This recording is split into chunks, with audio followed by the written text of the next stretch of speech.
নমস্কার, আমি চৈতালি। আমার চ্যানেলে আপনাদের সবাইকে স্বাগত জানাই।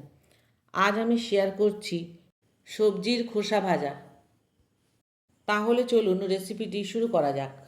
আমি 4 রকম সবজির খোসা নিয়ে নিয়েছি। লাউয়ের, পটলের, আলুর আর কুমড়োর। এই সব খোসাগুলোকে আমি কুচি করে নিয়েছি। এই খোসাগুলো এখন এক জায়গায় করে নিলাম ধুয়ে নেব বলে। এবার বেশি জলে ধুয়ে পরিষ্কার করে নিচ্ছি।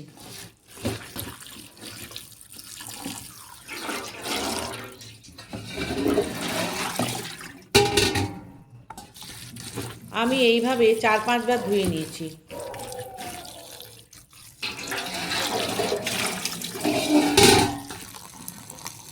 আমার ধোয়া হয়ে গেছে।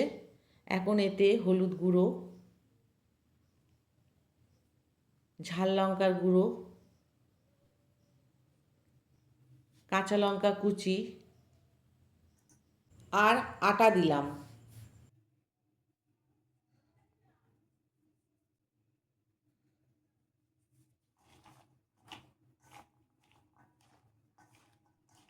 এবার স্বাদ অনুযায়ী নুন আর চিনি দিয়ে দিচ্ছি। একটু মিষ্টি মিষ্টি ভাব থাকলে খেতে ভালো লাগে। এখন ভালো করে মিশিয়ে নিতে হবে। আর একটু আটার প্রয়োজন, তাই দিয়ে দিলাম।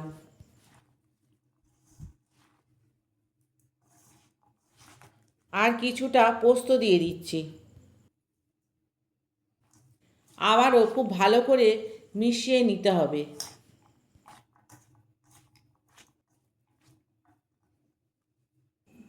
এবার কড়াইতে রাইস ব্র্যান অয়েল দিয়ে দিলাম। তেল গরম হয়ে গেছে। এখন মেখে রাখা সবজির খোসাগুলো দিয়ে দিচ্ছি।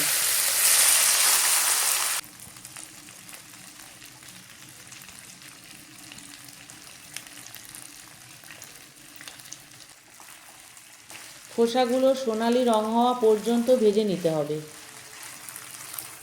এই খোসা ভাজা দিয়ে ভাত মেখে খেতে খুব ভালো লাগে। সোনালি রং এসে গেছে। এবার অল্প কিছু পোস্ত ছড়িয়ে দিলাম। ভালো করে মিশিয়ে নিয়ে নামিয়ে নেব। তৈরি হয়ে গেল সবজির খোসা ভাজা। এই ভিডিওটি কেমন লাগলো আমায় কমেন্টে জানাবেন। ধন্যবাদ।